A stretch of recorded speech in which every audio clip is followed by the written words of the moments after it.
This Voice of San Diego podcast is sponsored in part by Competitive Edge Research.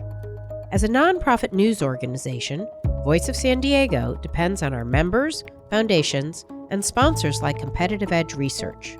We are very grateful for all of our supporters, and we will recognize their support during the show. Competitive Edge Research, San Diego's premier public opinion research firm, sponsors this podcast because they like good journalism as much as they like good polling. Since 1987, Competitive Edge has helped clients see the why buried deep within the numbers. Competitive Edge designs comprehensive research studies, collects bulletproof data, and employs robust analytics so you'll understand why things are the way they are. Competitive Edge. Know what to do. And if you like Voice of San Diego's work and want to become a sponsor, contact us at development@voiceofsandiego.org.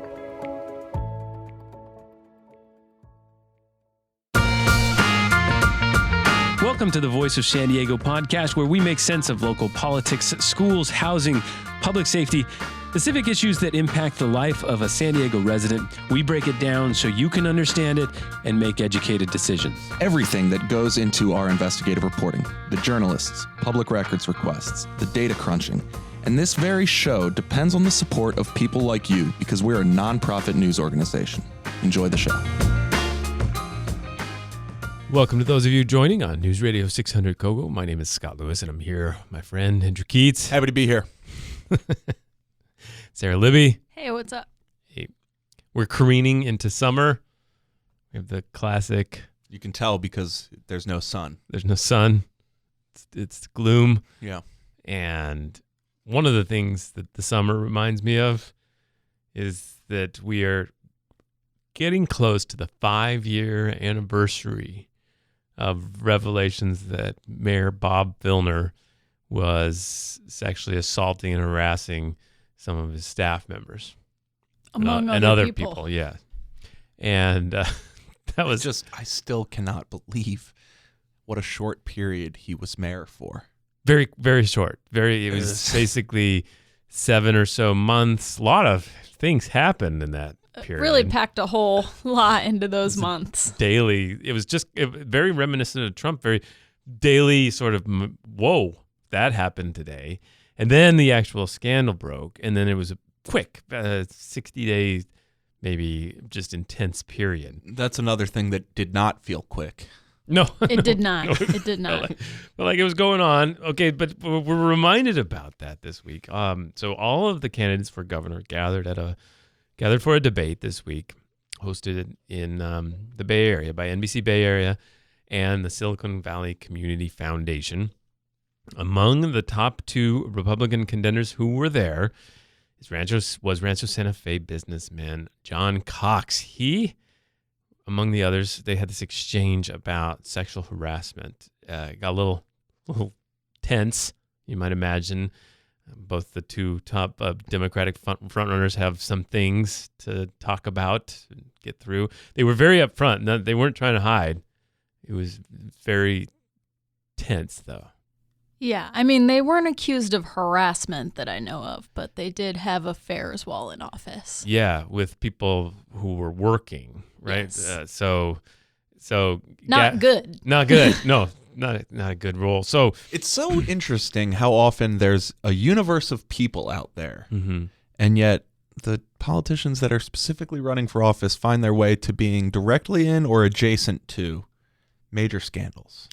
It's like I think it's the same part of the brain. Millions of people in the world. I think it's the same part of the brain. Like it's just like you're a risk taker. Or you're very centered on your own desires, that sort of thing. So John Cox, Rancho Santa Fe businessman, he said this in answer to the question about sexual harassment. I don't take a back seat to anybody on this. I led the recall of Bob Filner and got rid of him as the San Diego mayor. John Cox. And to that, everyone in San Diego said, sorry. What? Who? Sorry. What? John Cox? You said Mr. Cox? I don't know. Well, you're going to have to be more specific, Mr. Cox, because we're unfamiliar with this situation, so we don't know any of the details. Yes, tell us. How did this happen, sir? Again, so many of us were so literally haunted by this story for days and days. Not once did Cox's name come up in our archives, and I couldn't find anything. There is some stories about his donation to the recall. So let's just review quickly why Filner stepped down. Basically, he stepped down because of pressure. He didn't get recalled. That's important to know. Did not get recalled. Which is the thing that John Cox gave money to. So he may have, he didn't, but he may have said, I led the recall of Bob Filner that did not result in his recall. Okay, so there was basically, in my opinion, there's 4 factors that brought Filner down, that put so much pressure on him he couldn't get out. 1, the women and the whistleblowers who spoke out. There was continual revelation after revelation after revelation. Then there's the media, which not only covered that, but consistently made sense of it, right? And that was a big deal because it went national. There was a lot of mockery on shows like Rachel Maddow and stuff like that. It was really intense. Okay, and then there were the politicians both opposed to him and close to him who called on him to resign. And they used the 4th factor, which was all of these legal actions that got filed against him in the city, and they basically ensnared him. Remember, the other person who's prominently credited himself for Filner's downfall is former city attorney Jan Goldsmith. Used the term de facto impeachment? Coup. No, that was what. De facto impeachment. You're right. Coup was I'm mistaking that with the internet commenters who thought it was all fake. Right. Sure. Right. De facto impeachment. What a time. What a time. What a time this was. But they did ensnare him, really. He had very few options, and that's what Jan Goldsmith takes credit for, is this legal sort of pinch that they put him in. And then there was the recall, which sure added maybe a 5th or a 6th of the pressure on Filner. It was an important part, but it was just a piece of it, very small piece of it. And so I just don't think he can take credit. I'm just going to go out on this limb and say I don't think John Cox can take credit for getting rid of Bob Filner. I'm going to have to agree with you. Yeah. If I were, I mean, Does he think people in San Diego don't have the internet or TVs? I guess he's thinking that there's the whole rest of the state that's just going to be like, I didn't know he did that. Good for him. Cool. No, I think he does think he brought him down. Maybe they're like, money is speech. So. Yeah. Maybe because he did give $10,000 to the recall campaign. Maybe to get that, they're like, hey, this is gonna put us over the edge. The recall campaign that did not result in his recall.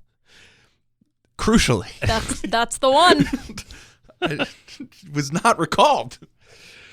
All right, we have a great show today. We also, though, if you check your podcast feed, we have put up a special episode. This is the Bonnie Dumanis interview.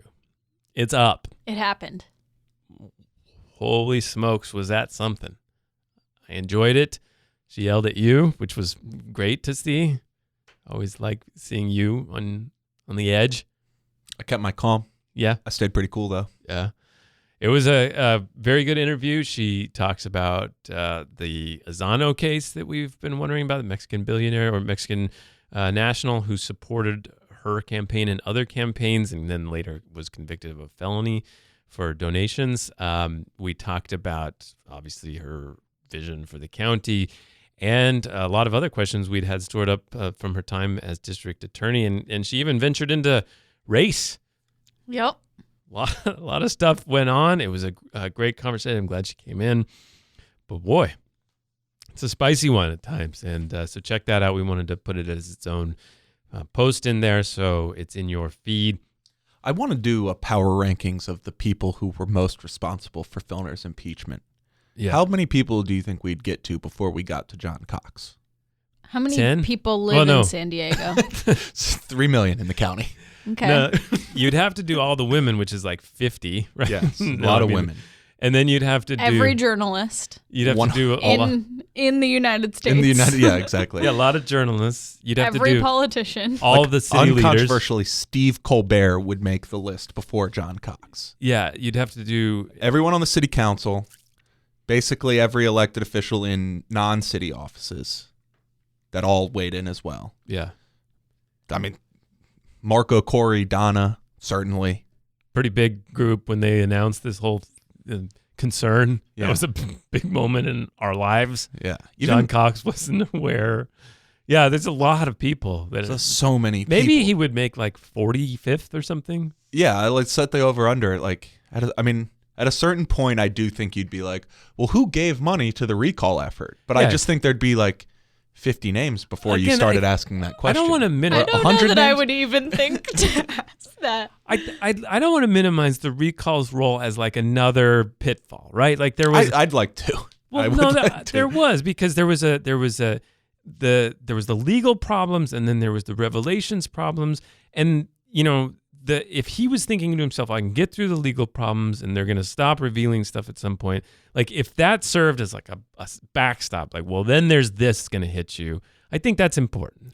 But even we pointed out like just how high of a bar it is to recall somebody, it was and there was hard. even like a push to make it easier to recall someone because it would have been so hard to recall. They changed the city charter afterwards. Exactly. Because so it that's was gonna... how like impossible a recall. Yeah, and then among that though, there was like 5-10 people leading the recall. Yeah, who was that lawyer guy who Palmieri, yeah, and Eliza Brandt, and if I was Sam Korb, and then there was just volunteers. Seth Hall, Ben Rachel Katz, Lang, yeah. Ben Katz. There was all kinds of people out there gathering signatures and stuff like that. It was really a long list of people. Yeah. Okay. So check out the Bonnie Dumanis interview. Just a lot of people. So many people. So many people. Spring campaign, please, if you appreciate the investigative journalism we're going to talk about today and some of this great show, several other things, we are coming close. Like the Sunroad officials, frankly, would be more responsible because like that was in the background. Oh yeah, that was happening. That was happening. Oh, the U.S. attorney. The U.S. attorney, like Centerline. Mm-hmm. Centerline. That was the other developer that right. that he refused to send city inspectors to. Yeah. There's so many people. 50's not enough. 150? No, 50's not enough. 150 not even people. Close. Do you remember when I would go through the board of directors of Sunroad and list every name on the list before I got to the donation list. You're just being cruel. I'm sorry. It's insane. It's an insane claim. It's absurd on its face. It's offensive. It's so ahistorical, and he's just saying it on the bet that no one's going to look into it. It's really bothersome. No, I honestly think he thinks it. I think he really does think. I cut this check. It pushed it over the top, baby. All right. If that's the case, I'd like to request of our listeners, anybody who knows John Cox, has he ever said before? Oh, I'm sure he does. At a dinner party or some sort of event. I bet he has a whole war story. Yeah. I bet he has a whole war story about it. He said, no one can take a backseat to me on this issue. Yeah. You hear that, Irene McCormick? No one. Not a single person. Donna Frye, remember when you cried those tears in front of all of San Diego that day? Oh, man. When you quit that job? That was a dark time, man. You take a back seat to John Cox. To John Cox. Yeah. Okay. So, you good? You got it out? I don't know. 200? 300? 300 days? I think it's probably in the 70s. No. Yeah. It's not. It's probably a 70. All right. Let's finish this, please. voiceofsandiego.org/donate. Please. Journalism was an important part of that episode and many others in helping people understand what was going on. And remember when Walt Eckerd took the job and then left? Yeah. Like that was more crucial. That was another Vince thing. Hall. Vince Hall leaving. Vince Hall. Both of those people are more responsible. And they worked for him. I know. They're more responsible. God. I know. There's how many people are involved in public affairs in San Diego? Every one of them is more responsible. Every one. It does say something that I had no idea that he even donated to it. And I was like, I think one of the... We had 3 reporters on it full time. Okay. All right. This week we released yet another extraordinary story from Ashley McGlone. Tell us about it, sir. Yeah, so up until now, Ashley's spent a lot of time kind of digging into individual stories about teachers or other educators who we found abused or harassed or bullied students in some way.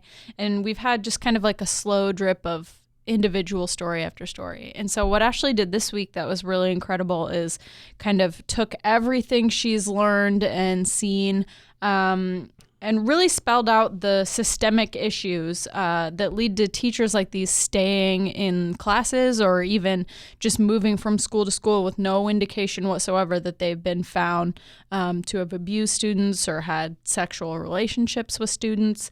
So let's go through some of the things that she found. One of them is just there's incredible inconsistency in terms of what kinds of records that schools keep, whether they even keep records. Sometimes, if a girl just goes in and says, this happened to me, that might not ever get written down.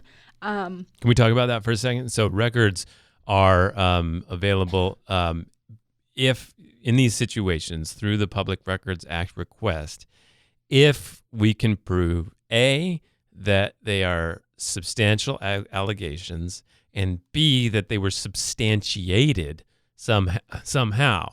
So discipline was meted out or some sort of investigation was done. So in those two cases with sexual misconduct, we can get those records. Now, that's obviously a subjective determination. The third really issue, subjective. So it means that there's plenty of records that somebody's decided don't meet those standards that we'll never see, or at least we haven't seen yet. Right. Now, the third, if there is a discipline attached to a teacher because of a sexual misconduct investigation, that is automatically open. And I don't want to get too far afield here, but as we've been involved in a number of cases related to these records, we have personally inspected many that we have agreed are not substantial. Mm-hmm. So we are not overly broad in our interpretation of what represents a substantial record here. Right. So when it comes to whether there's any records of these, this can be really, really important. So I want to pull out something from Ashley's story that I want to drive home. It says, failure to keep records or complaints as they're made can make patterns of behavior less obvious and cause officials to treat every complaint like the first. Complaints may appear less credible as a result. So you've heard tons of these stories about, big rape allegations across the country and things like that. And it often comes down to he said, she said, and, no one was there to see it. And so it's hard to adjudicate these things. But if there was a record of every time a girl complained, it would be he said, she said, she said, she said, she said, she said, she said. But a lot of times those records are never written down or, a principal leaves the school and everything leaves with him. And so that's a part of it that's really troubling. And then a lot of times schools sign, exit deals with teachers that include, or they settle with some of the students who have sued, that include agreements that these girls can't talk publicly about what happened to them. If they can't talk publicly about what happened to them, there's no chance that another girl who had that same experience might hear her or read her story and come forward herself. So, in that way, it's hard to tell how pervasive a lot of this stuff is. Yeah, and at the heart of it, too, is just, and this is a story that's talked about, it seems like every year there's another discussion, but it's about how hard it is to fire teachers, right? And so what this comes out as is basically these districts are forced to decide, do they want to go through the multi-year, sometimes several $100,000 process of trying to fire a teacher, or maybe make a deal with them to keep paying them a little bit or to pay them a little bit to leave or to cut it off. She has a story about a Sweetwater teacher who agreed to leave, and if he doesn't get a job that pays his full salary, they'll make up the difference, even though he's been accused by a couple of students. At least 3 students. This deal in Sweetwater is incredible. Yeah. So first of all, he's on paid leave, and they've agreed to say that he's working on special assignment. If for anyone who asks, where did this teacher go? Oh, he's working on special assignment. He's not. He's sitting at home, being paid to sit at home because he was accused of sexual misconduct. So he's agreed to resign later in June and to seek employment elsewhere at other schools. And if those schools ask about anything, the school district will just say, yeah, he resigned voluntarily and we wish him well. They won't. As part of the agreement, specifically stipulated in the agreement that that's what they will say. We have a couple of different type of stories that we like to do at Voice San Diego, and we ask reporters to define them. One is a story. A story is this happened, then this happened, then this happened, then this happened, right? There's characters, they go through something, and that's it. And another type of story is a message that you can synthesize into one sentence, that this is what happens, or a paragraph. This is what we're trying to communicate. Somebody embezzled money, or there was a housing development that was... Sandag misled voters. Exactly.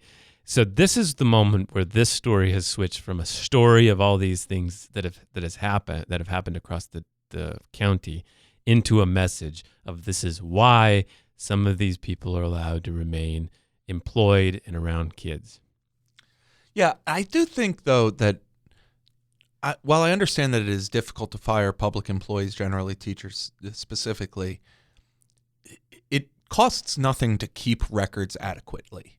And we have seen specific examples of schools saying, or the district telling us, that they don't have records of something.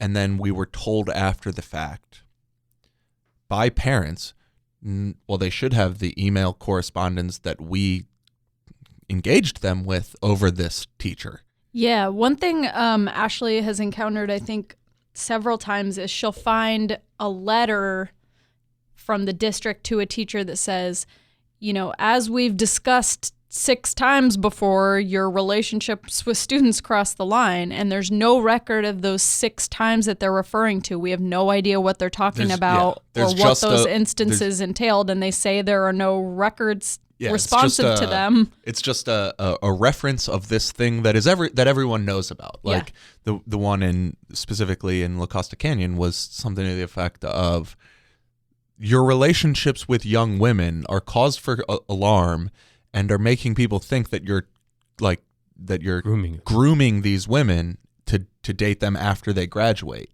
And it's like, whoa, why didn't any of those records come up? Right. Why did no one write that down? Okay, we are, of course, still pursuing several bits of records across the region and in court in some cases, and got a lot more, I think, that'll come. Go check out Ashley McGlone's story at voiceofsandiego.org.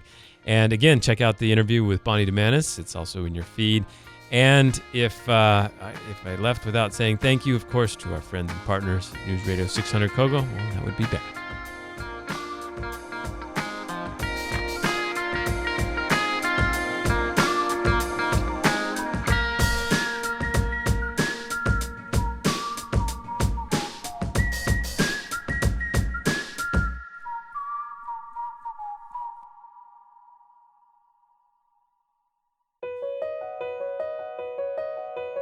The following is a sponsored segment from the San Diego Tourism Authority. Voice of San Diego podcasts are sponsored in part by the Tourism Authority. As a nonprofit news organization, Voice of San Diego depends on our members, foundations, and sponsors like the Tourism Authority to provide funding to support the investigative journalism you expect from us. We are grateful for all our supporters, and we will recognize them during the show. I'm Kinsey Moreland, and I'm here today with Carrie Kapich, Chief Operating Officer at the San Diego Tourism Authority. Hi, Carrie. Thanks for being here today. Thank you, Kinsey. So before we get into what the San Diego Tourism Authority is and does, let's talk a little bit about the landscape of tourism in San Diego. We all know intuitively that people like to come here. Tourism is a big thing here. But why is it so important? Like, what is the real impact of tourism on our city, on our region? So for tourism in San Diego, it's one of the great job providers. 1 in 8 people are employed in travel and hospitality here in San Diego. So that means it's our friends, our family, our neighbors who are part of that tourism economy. So very important from a job creation perspective. And from an economic impact perspective, you're looking at almost $18 billion in overall economic impact. So it's one of the largest sectors here in San Diego, and it's a stable sector. It's one that we're well known for, certainly along with defense and manufacturing and biotech. And it's important because it spreads throughout the San Diego community. So from Oceanside all the way down to the border and out east, it's throughout the entire San Diego region. So what is the San Diego Tourism Authority? SDTA, as you like to go by sometimes. And what do you guys do exactly? What's your role? So we're a nonprofit. We're a 501c6, and our mission is to promote San Diego and to invite people from outside of San Diego to come in. By doing that, they're bringing in dollars into the region, and those are new dollars into our economy. So it's all about that economic impact and that benefit for San Diegans. So our job is really to market and to sell San Diego, and we do that on a global basis. So we're very fortunate that we get to tell the San Diego story. We want to tell all of the good things about San Diego, what's happening in our neighborhoods, what happens at our major attractions, but also the things that are lesser known. So we're very proud to be doing what we do, and we really enjoy being able to share that story with people from outside of our region. Yeah, I always get really excited actually when I'm watching like a Hulu video, or most recently I saw an ad on Instagram that was beautiful. It was this little girl in a swing making San Diego look super awesome. But most of the time we don't get to see the efforts. So can you tell us a little bit more about what sort of marketing things you do to promote San Diego? Yeah, it's funny because here we are, the voice of San Diego in many ways, and then San Diegans don't necessarily know what we're doing because we're marketing outside of San Diego. So the swing thing that you were just talking about, actually it's kind of cute because there are secret swings in San Diego. The one you probably saw was in the La Jolla area. So sometimes you're talking about something that's a really off the beaten path story as an invitation for people to come in and do something new and different in San Diego. But we have almost a $50 million budget to promote San Diego around the world. We are marketing in 8 countries, so very important that we have international travelers into San Diego because those are the people that stay longer, they do more, they are really here to enjoy all of the amenities that San Diego has to offer. And the things that we're doing are very mixed. So we're doing things like talking to meeting planners to bring a meeting or convention to San Diego. We're talking to leisure travelers to invite them to come here. We talk to people who are in the media to do stories on San Diego, and we do a lot of social media. So there's a bunch of different handles that we have for San Diego across all the platforms, whether it's Instagram or Twitter or Facebook. Just really trying to make sure that we're getting the word out about San Diego. And of course, our website is a great place, whether you're a local or a visitor, to get information on what's new, what's happening. It's got a great calendar there. So at sandiego.org, if you're looking for, oh, wow, I've got company coming in town, or I just want to get out with my family, not only are there special events that are listed on that website, but also special offers too. And then sometimes you do things, again, behind the scenes that we're not aware of, like setting up direct flights, right? So that's a big, I mean, I know I don't go anywhere unless I can get a direct flight with kids. Yes. So air service is really important to a tourism economy, really important to a business community. And as a local resident, you want that convenience. So for you as a local resident, you want to hop on a direct flight to Europe. You don't want to have to go bouncing across the country, 2-3 stops to get to where you're trying to go. So our role is to work with the airport authority to take a look at what markets need that direct air service. And then what we will do is actually fund promotion of that direct air service and that route. And that's something that the airport authority can go into their negotiations with the airlines, and they will say, look, the tourism authority is bullish on this market. They will work with you. They will promote the destination. They will promote that new route and you as a carrier in your country for the next 2 years. So that's what we do to make sure we get new flights. So, for example, we just entered into that kind of arrangement in Germany with Lufthansa. So that direct flight is happening because the airport authority and the tourism authority are really working together to make sure that both San Diegans and Germans know that that's an available service and amenity. So, Carrie, one assumption that maybe I make and a lot of other people do is that the San Diego Tourism Authority is out there promoting San Diego as a beach city, right? Like we've got the beach, we've got the zoo, we've got SeaWorld, and that's what you're focused on. But that's not right. Well, actually, it's right in that we are a beach city. Yeah. So you never want to give up the fact that we have this location that nobody else can duplicate. You can't go to Vegas and get San Diego. But we have so much more diversity of experiences, and that's what we talk about a lot. So it's not only the fact we have the beautiful weather and the beaches, we're blessed by that, but we have very cool neighborhoods in areas of San Diego that you can explore. So if you want a cultural district, we have 3 cultural districts in San Diego that are historic and recognized. Balboa Park, an amazing place to go and to see really beautiful landscape, cool architecture, wonderful exhibitions.